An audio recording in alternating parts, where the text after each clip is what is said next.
Hello everyone and welcome to LTspice tutorials. In this tutorial we explain how to simulate the summing amplifier in LTspice.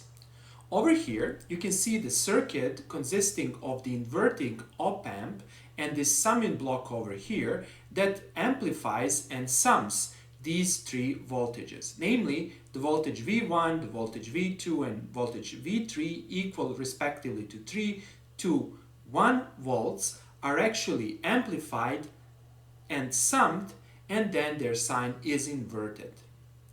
The amplification factor of all three voltage channels is 2000 divided by 1000 ohms, that is the amplification factor is equal to 2. And over here you can see the output voltage Y, that is this voltage over here at the output of our op-amp. And let's validate this and let's see that this is correct. Namely, if I now multiply 3 by 2, that's 6, then 2 by 2 and add, that's 10, and if I multiply 1 by 2, I will obtain 12. This circuit will also invert the sign, and as the result, I should get minus 12. And that's precisely what you can see over here. Namely, the value at the output is minus 12. Before we explain how to simulate this circuit in LTspice, let's briefly revise the basic theory of the summing amplifiers. Over here, you can see the summing amplifier circuit. V1, V2 and V3 are the input voltages. RF is the feedback resistors, and R1, R2 and R3 are the resistors at these three input channels. From the basic theory of op-amps, the output voltage of this circuit is given by this equation. Namely, first of all, we can see that the sign is inverted, and inside the parentheses we have the scaled sum of V1, V2 and V3. The scaling factors are actually RF over corresponding voltages. In that sense, the amplifying factor of V1 is RF over R1, of V2 RF over R2 and of V3 RF over R3. If we go back to our circuit over here, we can see that all the amplification factors are equal to 2, since RF in our case is 2000 ohms and R1, R2 and R3 are equal, that is their 1000 ohms. Consequently, the amplification factor is 2. Next, let's recreate this circuit from scratch. Okay, let's start with simulations. First of all, click on File and click on New Schematics. And let's start adding the elements. First, let's add our ideal op-amp. Consequently, click here and then click on op-amps and then move the slider all the way right and click on universal op-amp. As you can see over here, universal op-amp 2 is a single pole op-amp with one internal node, slew rate limit, and output voltage and current limit. So let's place this element over here. Then let's do the right click, then click on this name and do the right click and call this as A1. This is our amplifier. You can actually click over here on the amplifier to see its parameters. This is very interesting to observe. You can see that the open loop amplification or the open loop gain is 1M. Product of gain and bandwidth is 10 MEG. Slew rate is 10 MEG. Current limit 25, and you can see other parameters. Okay, we will keep these things as they are. Next, let's add our resistors and let's create our network. To do that, first of all, click here. Oops, not here exactly. Click on the resistor, then do Ctrl R, and let's add our feedback resistor. Here, right click on this sign and let's call this resistor as RF. Then let's adjust its value by right clicking here and let's specify 2000. Okay, this is our feedback resistor. Next, let's add the three summing resistors. Again, click here, do the Ctrl R and place one resistor here, another resistor here, and the third resistor over here. And then let's do the right click and the character names, that is the labels are correct, R1, R2 and R3. However, let's adjust the resistance. Right click here and specify 1000. Then click here and specify 1000 again. As well over here. here we should also have 1000. Good. Let's now connect these resistors. First of all, let's create a feedback. Connect the feedback to the inverting input of our op-amp. Then over here, let's connect the other resistors. So let's do this. And let's do something like this first. Then let's connect this resistor. And then let's connect this part and this part. Okay, of course you can also align them better than I did. However, I leave this to you. Good. Now we have feedback resistors and 3 input resistors. Next, let's start adding our input voltages. To add our input voltages, click over here. Then let's click here. Let's click here. And then let's zoom out and let's click here. Good. Now we have 3 inputs. Okay. The next step is to add the grounds. So click here. Add the ground beneath this one. Add the ground beneath this one, and add the ground beneath this one.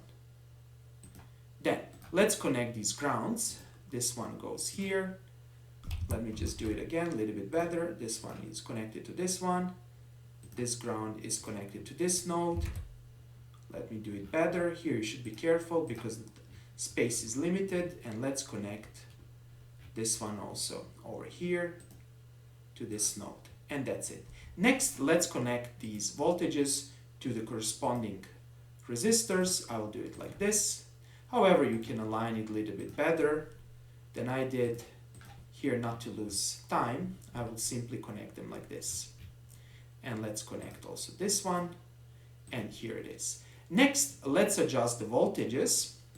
Here you can choose the values you wish. So right click here and let's specify, for example, 1 volt here.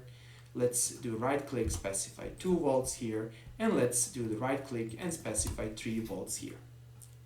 Before we can simulate this circuit, we need to actually provide the power to our op-amp, as well as to ground the non-inverting input. To add the power, first of all, click on the voltage source, place one here and place one over here.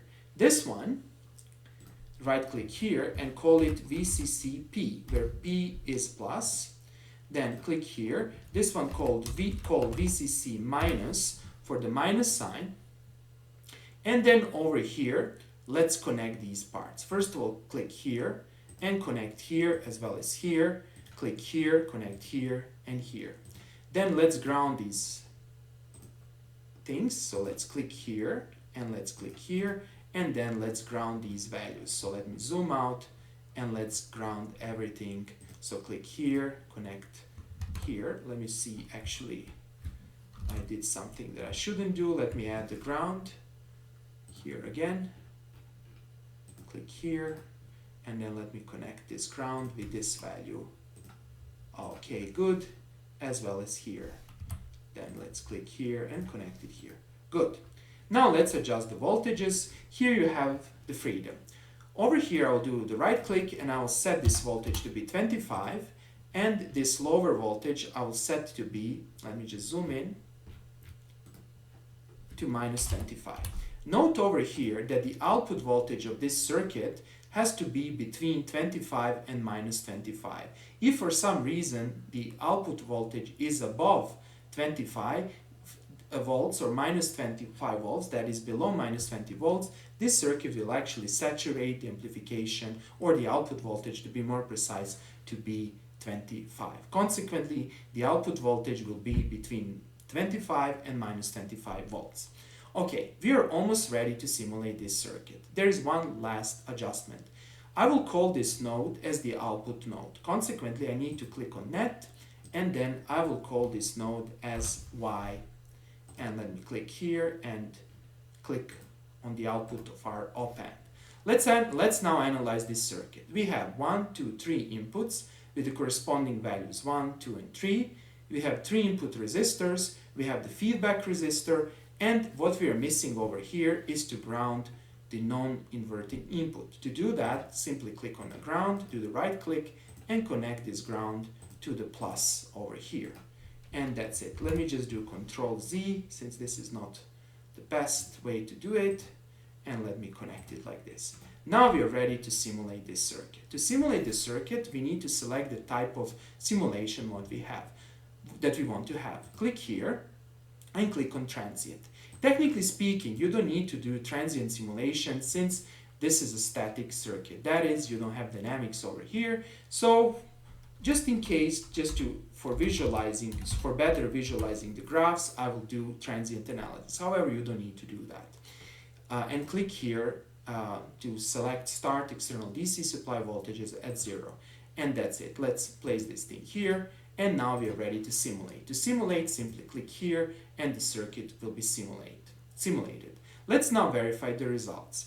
Over here, do the right click and click on Add Traces and locate V of Y. V of Y is actually the output at this output node, and click OK, and let's analyze. What do we have here? We have minus 12 volts. Well, let's do the math. We have 1 multiplying by 2 gives us 2.